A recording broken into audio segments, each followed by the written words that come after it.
Listen, I know I'm engaged to a whole nother person, but you're not gonna ride in the boat with the person that I want to motorboat.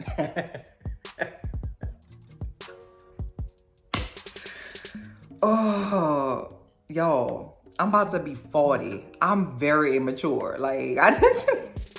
Because they at the promenade, you know, you got to walk around and let people see what you got on. They've been doing that since the beginning of time, too.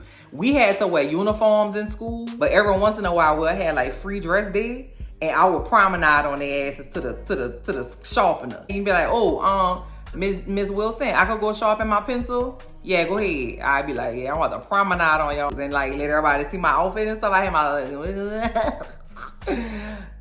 Calm down. We gotta set it off. We gotta let everybody know we back. We got coins now. And that's how we gonna, you know, re-enter society as not being like these downtrodden people with ugly dresses on. Cause them girls, I'm telling you, ain't not one Featherington frock been fantastic. And that's alliteration, folks.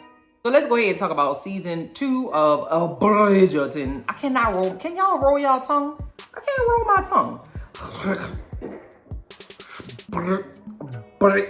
I can't roll. I never could roll my tongue. In Spanish class, they used to be roasting my ass because I couldn't do it. I stayed on a bandito list, okay? Y'all know when I was in high school and used to do something bad, they used to put you on a bandito list and you used to have to wear this big ass sombrero and have your name on the board under the bandito list. And it was supposed to embarrass you, but I was rocking that big ass sombrero, baby. I was a bandito with pride, okay? Hey everybody, thank you so much for checking out this video. It's your girl LB. Welcome to my channel, Watch With Me LB, where I give you fun, fresh, and funny ranch reviews and recaps on my favorite movies and TV shows, and we are here to talk about Bridgerton season 2 today.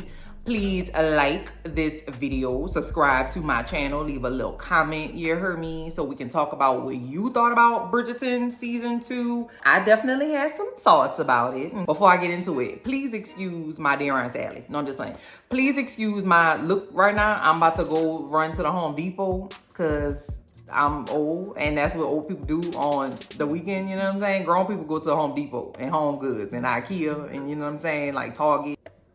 I got to get my mulch, okay? I'm about to go do my flower bed. I got to get my little weed barrier, you know what I'm saying? I got to get my little river rock. Wish me luck. I don't like being outside, but I have to do it now because in like 5 to 7 business days, it's going to be way too hot to do it in South Louisiana. Y'all got any tips, gardening tips for your girl, leave them down below. So let's go ahead and talk about season 2 of Bridgerton season 2. So I had some thoughts about it, okay? I love season 1. Daphne and the Duke, okay, had fantastic chemistry. Loved the whole thing. It was fresh. It was new. I wasn't a fan of no, I take that back. It's not that I wasn't a fan of season 2. I thought season 2 was cool. Adjacent. Season 2 follows Eloise. It's Eloise's turn to go ahead and be on the scene, okay? But we remember from season 1 that Eloise wasn't here for no peacocking. And, you know, we following Penelope, who was revealed last season as Lady Whistledown. And then we're also following Anthony Bridgerton. Eloise's turn to go to the club. It's Eloise's turn to go see the queen and let the queen look at her because it's her debut. I made my debut. Comment down below if you made your debut and tell me what your experience was like. Because the way they had the plumes on their head, I had plumes. I'm going to see if I can find a picture and slide it in here so I can show you my debut. I made my debut when I was 18. I had a petticoat on. It was a lot, child. So I could fully understand how she didn't want to go in there and do that. And then obviously the main plot point of the season is Anthony Bridgerton trying to find him a wife because he is the Viscount, goddamn, and it's time. I don't like Anthony Bridgerton. I did not like him last season because there was one scene where he was in his office and he was doing something. And his mama came in and was like, say, you know, like you the oldest, you know, it's time to get married. And he was super rude to her. And I'm like, listen, I understand the time that we in and that men run everything and whatever, but that's your mama. Don't get flipped with your mama. Nah. But from that point on, I was looking at him like, real attitudinal. Like, I never really dropped that because he's not like, his personality to me last season and this season is that of dry, whole grain, organic sprout toast. My bad to the dry, whole grain, organic sprout toast community. I would imagine that kind of bread is dry. We also meet this season the Sharmas, okay? Every single Sharma was freaking beautiful. Like, I just could have paused the TV and looked in Kate's eyes, like just longingly looking in her eyes. It don't make no sense for Kate Sharma to be that beautiful. Kate Sharma, played by Simone Ashley, is new into town. She is coming with her sister Edwina, played by Charithra Chandran, and her mom, and they are coming to London for the season, okay? They staying with Lady Danbury. Lady Danbury? I'm so glad I got to see more of her this season. And I got to see more of the queen. Because them two there, listen. They remind me of my aunties, huh? Don't you have like aunties that just kind of sit down and be like, girl, now you know. So the tea on the Sharmas is that the mama Sharma is wealthy, right? And she ran off and married somebody who was normal, just like a regular thing. It's not like the dude was out here broke. He just wasn't overly wealthy. And because she chose to marry someone she loved rather than someone she was like assigned to, they had to leave London. And so they were married in India, and they had a very lovely marriage. And the man that the mama Sharma married was a widower, right? Yeah, a widower. So his previous wife died, and he had a daughter. So not only did she marry someone who was below her station, she married somebody with a child. In the town, that's like marrying a hooker. The deal with them is, they say, okay, listen, we gonna hook y'all up. Not at that man did. All we need to know is that our granddaughter, not Kate Sharma, who's not their biological granddaughter. This is the 18 whatever the hell. So it's not like, oh, that's my son's stepchild, that's my grandbaby too. Nah, that's somebody I used to know, like that little song. You remember that little song? Boop, boop, beep, boop, beep, boop, beep, boop, beep, boop. You didn't have to cut me out. I used to like that little song, boy. That little song is a bop. I forgot his name, but the video, they had like paint and stuff. That ain't what we here talking about. Focus up, sis, focus up. And we gonna make sure you good with money only if she marries above her station. We talking about like a duke. Okay, we talking about prince, we talking about baron, we talking about viscount, we talking about title. Edwina, she is unaware of this deal.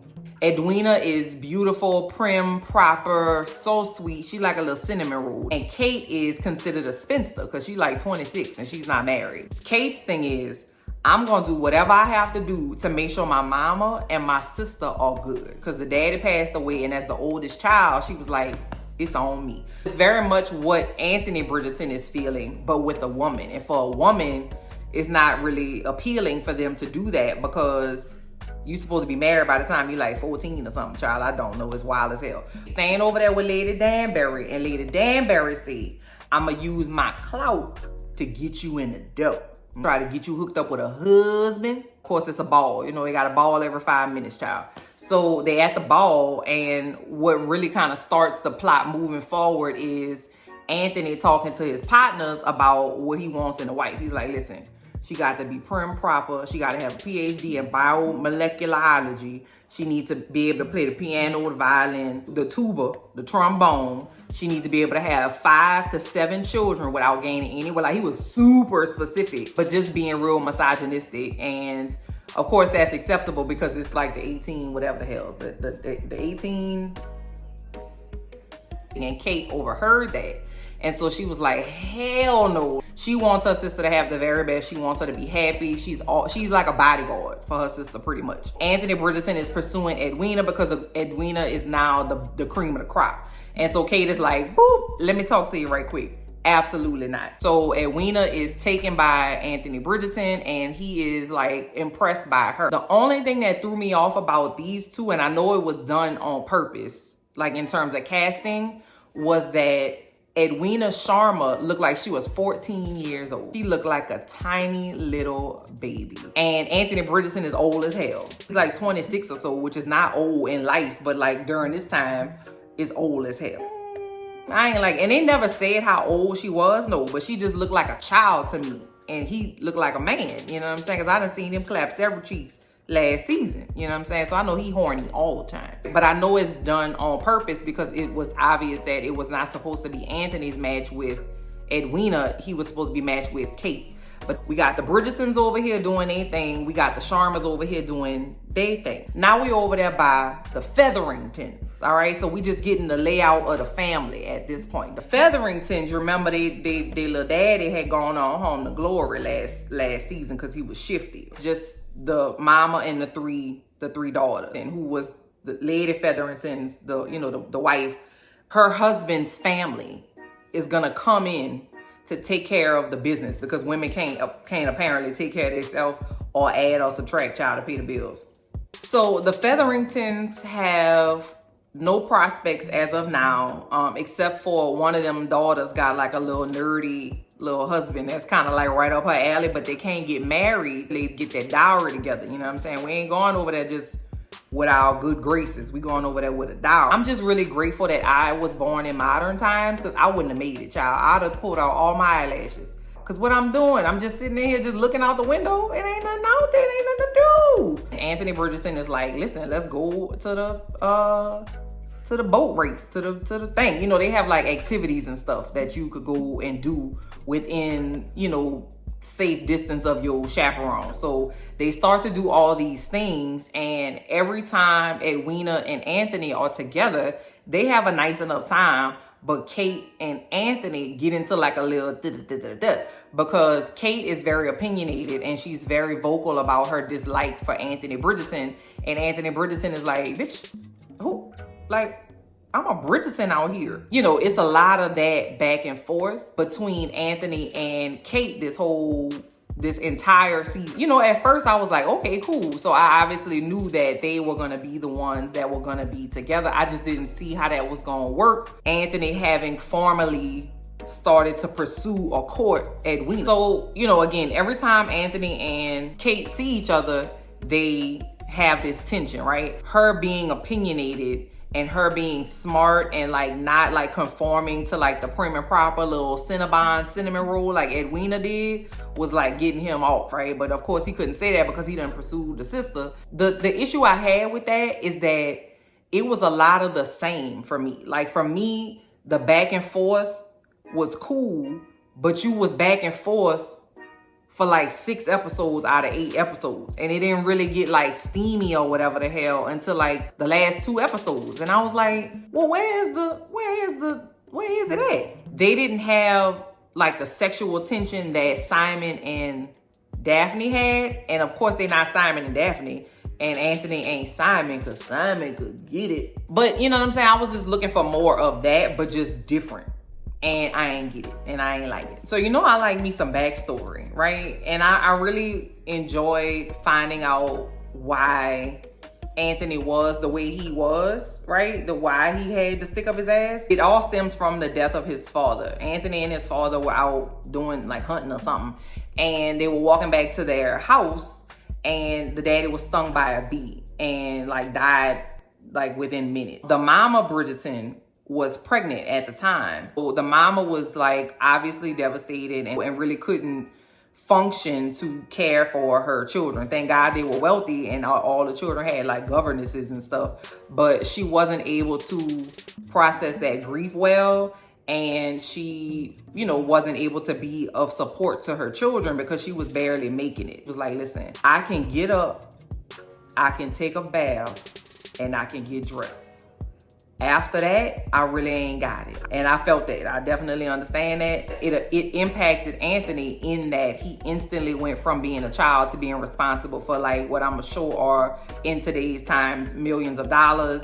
His mama, his 19 brothers and sisters, the estate, the lands, the this, the that, and having to be the one to make decisions for everybody when he was literally just a child having decisions being made for him. That's where the stick in his butt came from. But again, I can't help but to compare season 2 to season 1. Like with Simon, I understood why he hated his daddy so much, because his daddy was absolute, complete, and total trash. And when Simon daddy was on his deathbed, I really thought Simon was about to smother him with a pillow. I ain't gonna lie. You gonna send me away because I got a stutter? Your raggedy self. Simon daddy was raggedy, boy. Simon was like, not on my watch, baby. This man gonna die with me. And I got why Anthony had to stick up his butt. But, I also was like, wasn't enough to justify the level of stick up his buttness that he has for me. But you know, people process grief differently. Now we're over there with the Featherington. Lord Featherington 2.0, like the new one, is young and, you know, handsome and is unmarried. Lady Featherington is concerned that he gonna go and get Cressida Cowper, who is absolutely trash since season 1. Can't stand that girl. You're pretty, you're wealthy, your dress is popping. Won't you just be nice? She's concerned that Cressida Cowper won't want the current Lady Featherington in the house if they married, that she gonna put them out on the street. And so Lady Featherington is like, listen, this can't go down.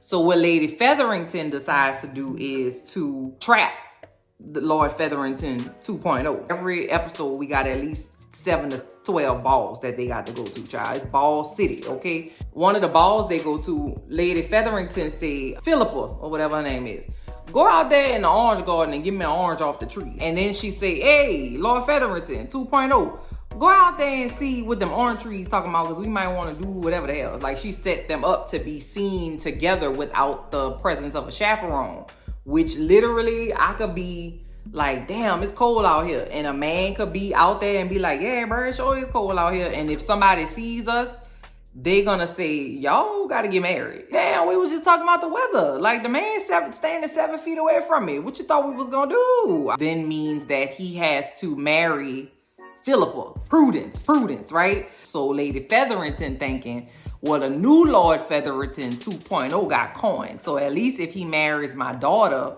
even though they good cousins, okay, that we won't have Cressida here, we won't get kicked out the house, and we'll get the coins, and we'll be able to be wealthy again. Psych! Joke's on you, Lady Featherington, because Lord Featherington 2.0 don't have no money. That's why he was trying to go after Cressida, because Cressida got coins. And if he married Cressida, then he would have money. So Lady Featherington got to figure that out. Now, whole time, Lord Featherington 2.0 is kind of flirting with Lady Featherington. Okay, now Lady Featherington is a woman of a certain age. All right, she a little seasoned. Him flirting with her, I'm like, well, what's the end game with this? I don't understand, because you know she don't have no money. So what you trying to, like, I didn't understand what the point of that. Won't you? I'm right. We snuggling. Like, what you want? So now, you know, Kate and Anthony have been having lots of back and forth little moments or whatever they was playing. Now let me ask y'all a question. They was playing Pal Mal, which is like a game with like balls and mallets, and like you gotta get it through the thing like cricket. I don't know. But where did we get Pall Mall from? Like the cigarettes. You know, they got Pall Mall cigarettes, and it's spelled the same, Pallmall. So why is it Pall Mall? Or is it Pall Mall just in the South? Comment down below and let me know if y'all call them old school cigarettes Pall Malls, or if it's Pal Mal, or where y'all are from. Anyway, so they was playing Pal Mal, and Kate and Anthony end up falling in the mud, right? Then they have another instance where Kate goes hunting with the fellas, right? Because the fellas was going, oh, I forgot. Anthony asked the Sharmas to come up to the country house. You know, the Bridgertons got the city house and the country house. Won't y'all come up to the country house so we can like kick it and get to know each other a little more? So that's how they ended up in the country playing Pal Mal. Then Kate goes hunting with the fellas, because the fellas was like, hey, I'm going hunting. Y'all ladies go embroider some shit. And Kate was like, I don't want embroider. For what? And so she ended up going hunting with them. And Anthony and Kate, of course, find their way to be touching on each other and stuff like that, right? So I was watching it and it was cool, but I wasn't like, girl, I can't wait to see what y'all gonna do. It was like, oh, okay, cool. Y'all got a little will they, won't they? It's like a little forbidden romance. Ooh. But it wasn't like spicy, like when the Duke was like, yeah, girl, when you by yourself, let me tell you what to do with yourself. It was like a lot of tension, but it was very, not that they were elementary, but it was like elementary school. You know how like if you like somebody, you just go over there and be like, what you doing, ugly? I feel like they could have had that in like 3 episodes and then cranked it up for me in the last episodes. Because they gave me a lot of like, shut your ass up. No, you shut your ass up. They didn't really say that, but that's how they were vibing. You know what I'm saying? Like real aggravating each other. Anyway, they at the country house and it looked like Anthony is gonna propose to Edwina, but he made her look stupid at the dinner. So she was about to leave the country and go back to the city, but he ends up proposing to her. And of course she says yes.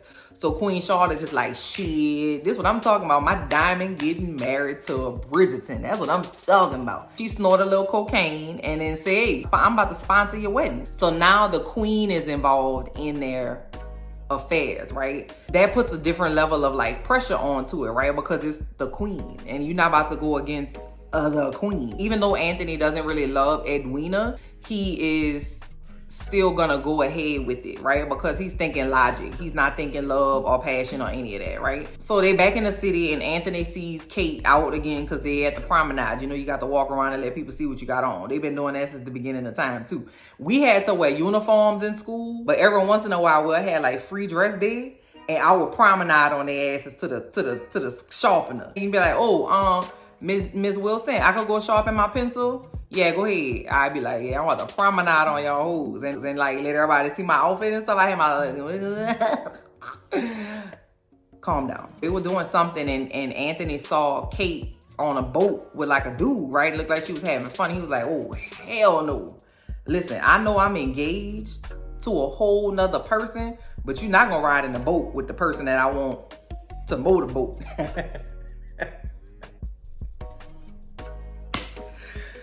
Oh, y'all, I'm about to be 40. I'm very immature. Like, everybody getting ready for the wedding and they got, you know, cakes and pies and cookies and ribbons and bowls and horses and carriages and crowns and all kind of stuff. Everybody got their Sunday best on and they getting ready for the wedding. Daphne has been here the whole time. Yeah, she been here just kind of looking and just kind of just kicking it. We done saw the little baby. I don't know, what's his name? Like Oliver? Clive, I forgot his name, child. Kate is Edwina's bridesmaid and Kate is looking beautiful and Anthony's up on the altar waiting for Edwina.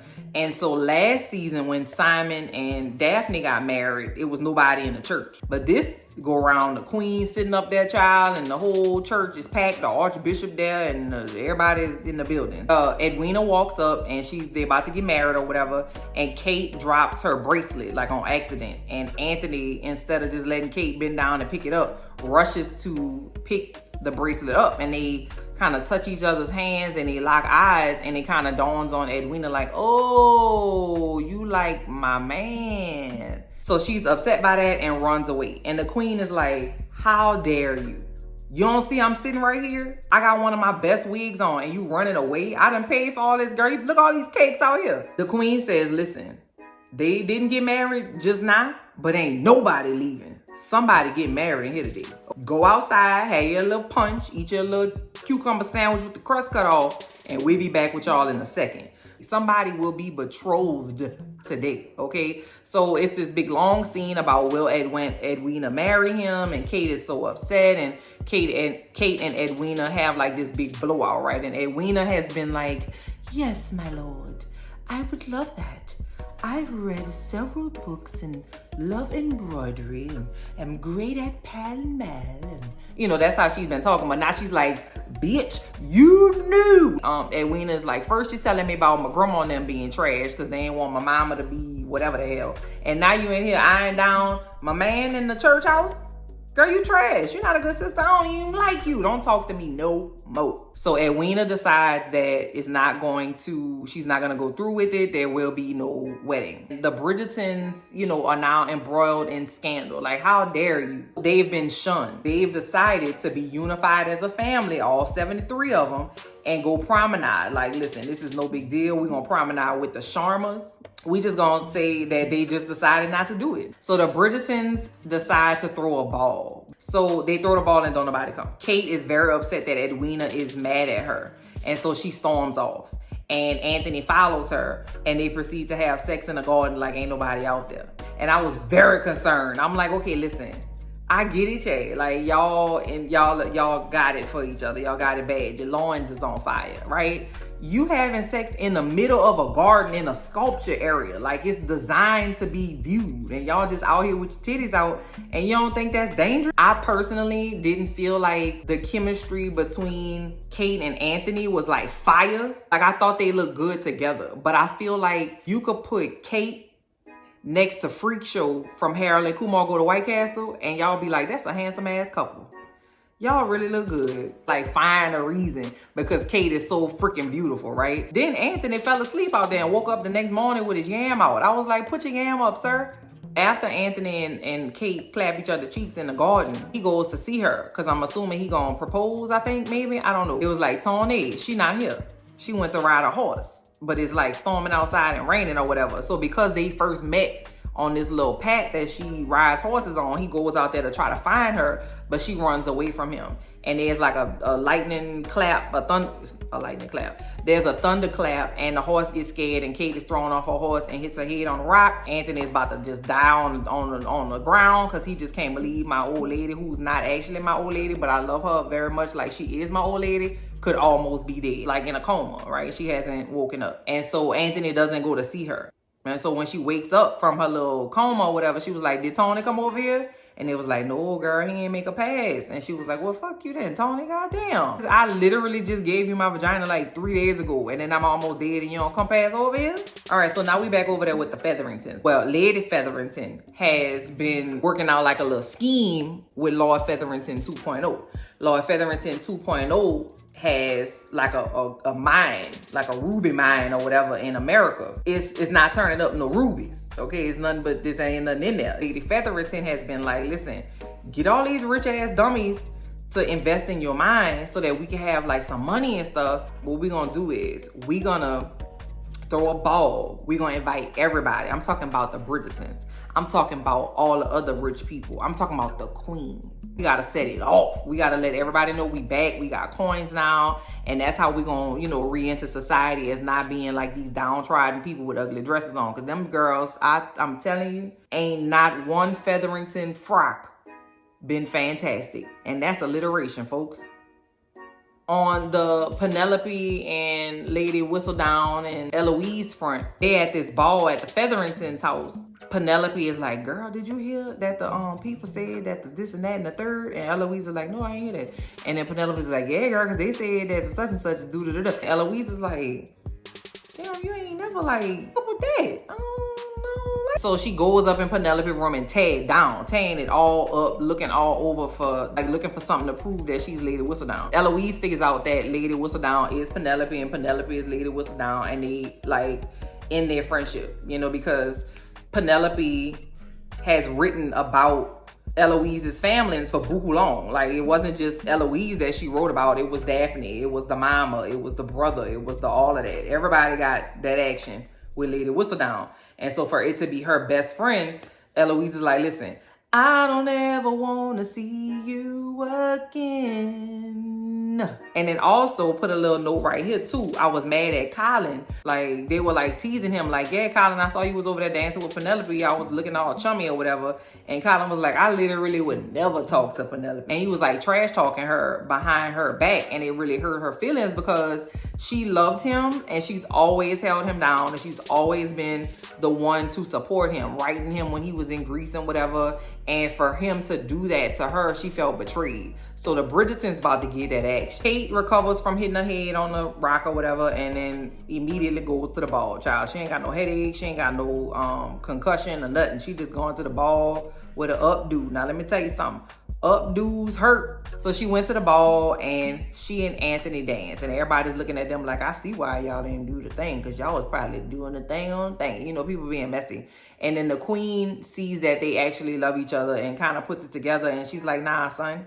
It's because I said that they shouldn't get married, which then clears Anthony and Kate to have no issue around them being together, getting married. And so obviously they get married. We don't see their wedding and we don't see them like on their honeymoon or anything like that. But we do see them like 6 or so months later at the country house playing Pall Mall. Everybody's happy in the country playing in the grass, child. So, overall, I thought the season was cool. I didn't, it wasn't like you know how I know? Because when I really, really, really enjoy things, I watch them over and over again, and I gotta research the cast, the crew, the set designers, who did the gowns. I gotta like go and watch YouTube videos of the cast interviews and funny moments with the cast of Bridgerton. But I didn't do it. I don't like Anthony Bridgerton as a character. I don't find him appealing. Like, I don't care if he falls in love because he's not a good person to see. Like, his personality doesn't do it for me. And I didn't need to see not another ball because they was all the same, child. It wasn't nothing happening at one that didn't happen at the other. They went to 75 balls. You don't want to go like to like an amusement park? Did they have amusement parks back in the day? I don't know, child. But I guess that's really all you had to do for entertainment is like read something, sew something, walk around, and go to a ball. Damn, that ain't no way to live. Anyway, let me know what y'all thought. I will talk to you later. Bye.